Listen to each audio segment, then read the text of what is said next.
We all have guardian angels. In fact, we are assigned 2 from birth, and this guardianship is maintained throughout our life. These glorious beings are one of the most celebrated aspects of the spiritual hierarchy. They have an enormous job to do in helping us. Many have interpreted guardian angels as a sort of bodyguard. While they serve this function, in fact, their job is much more encompassing. When the soul incarnates in physical life, there are many spiritual connections and support that the soul needs to go through physical experience.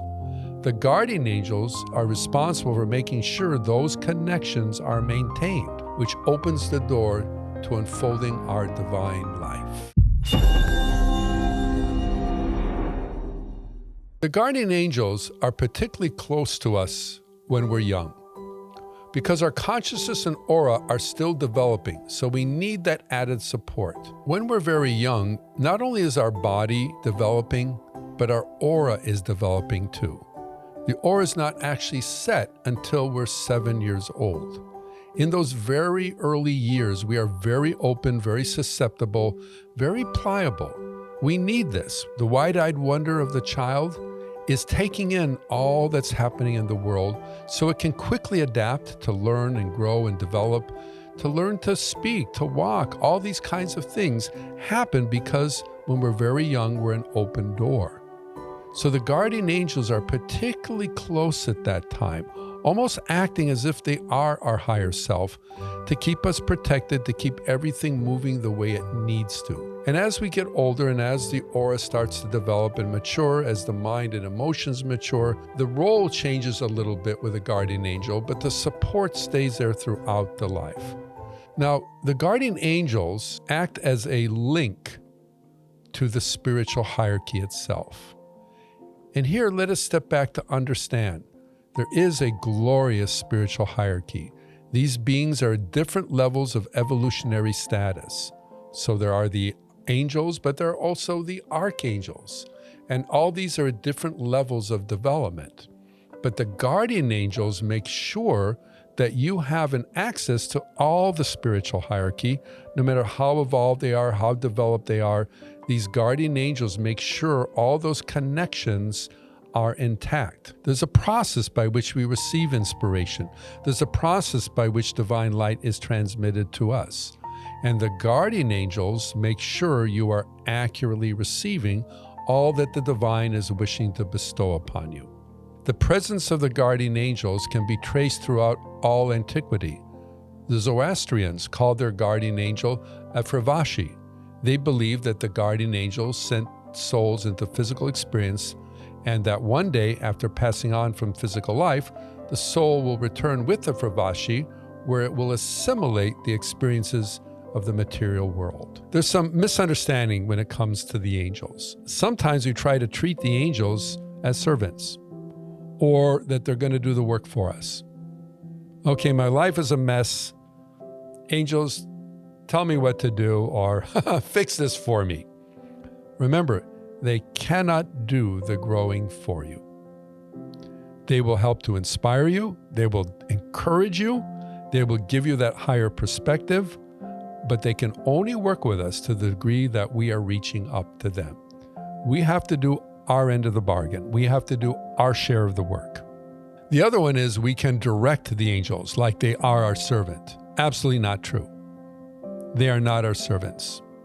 And the more we try to command them, if we mistakenly think we can do such a thing, the more there will be silence and no response. Any type of mystical work is not at your command in that way. It's your alignment with it.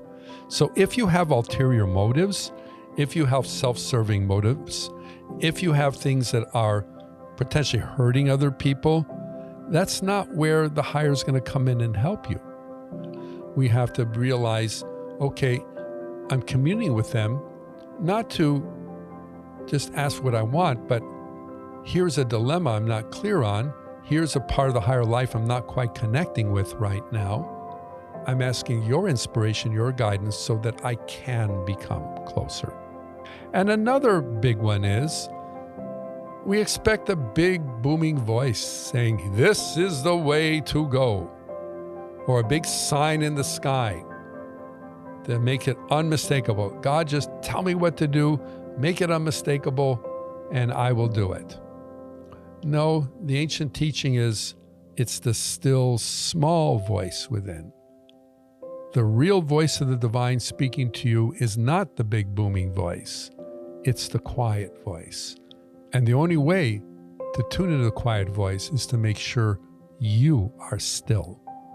So you have to quiet your consciousness when you commune with the guardian angels or any aspect of the spiritual hierarchy. There's a surrender involved.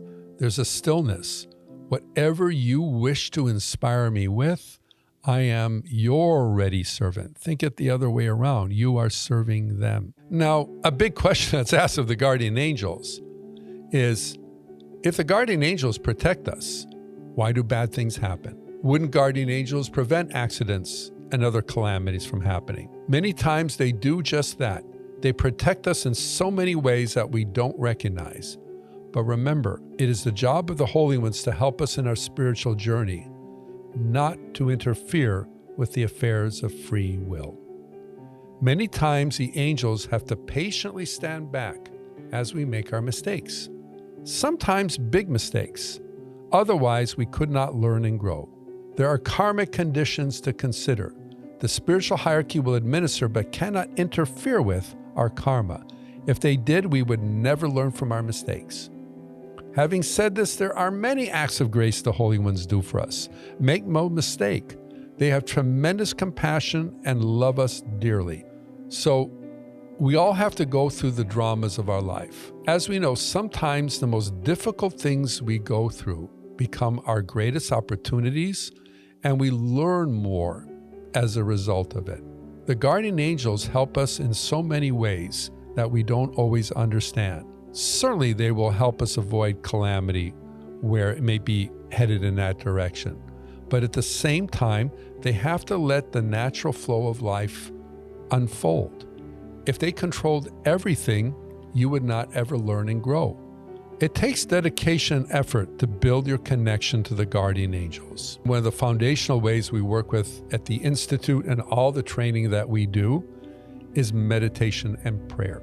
In meditation and prayer, we are stepping back from the activities of life to commune with the divine. It is our time to get into a more direct reception of the divine. And while you're not asked to have necessarily a clairvoyant vision of them, what you are asked to is to get into their glorious vibration. There is no camouflaging or counterfeiting the vibration of when an angelic being is around you. And the more you're in the stillness of the divine, to be in tune with that, the more you feel their loving support, the more you know they're there, and the more you can hear also what they're saying to you.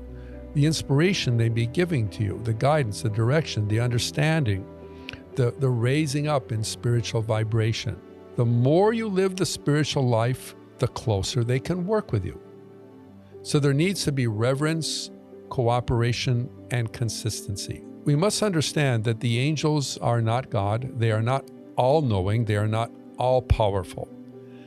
A better way to think of them is they're our elder brothers and sisters in light.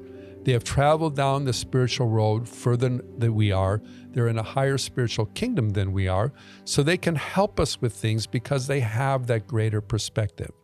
They don't want us worshiping them, but they want us to cooperate with them. So if we recognize the divine presence in them as we recognize it in us, like any relationship, it's a two-way street. There needs to be cooperation and consideration. At the same time, there needs to be consistency. If you only call on them when you're in trouble, you don't acknowledge them throughout your life, well, what kind of a relationship is that? If you only call your friends when you're in trouble, that's not really a friendship. So the idea of building a consistency, a daily alignment with the angels, they are with us every single day of our life, then we realize we're never really alone in our life. Even if we're on a deserted island, the divine is there. And that while we may not be able to see them, they are there and they are helping us and they see us in our best, highest, and possible light. And they're always inspiring us to live on that higher level. They're always encouraging us to take that next step up. There is a story of a man that was in a North Korean prison, and he was basically being tortured in his cell. He was in a tiny cell that he couldn't even sit in. And if he tried to sit, the guards would beat him. It was a form of torture.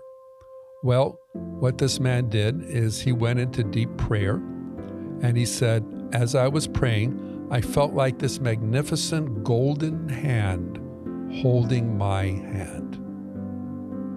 And as this was happening, the guard happened to go by and saw the man, rather than in anguish and suffering and pain, had almost like a smile on his face. And they realized, well, this isn't working, and they took him out of that cell. So sometimes you can be in the worst of situations, but when you keep that spiritual core intact, that's what gets you through those periods. And the guardian angels, you better believe, are right there with you through that. Of course, if there are things they can steer you away from, they will. So pay attention to that as well.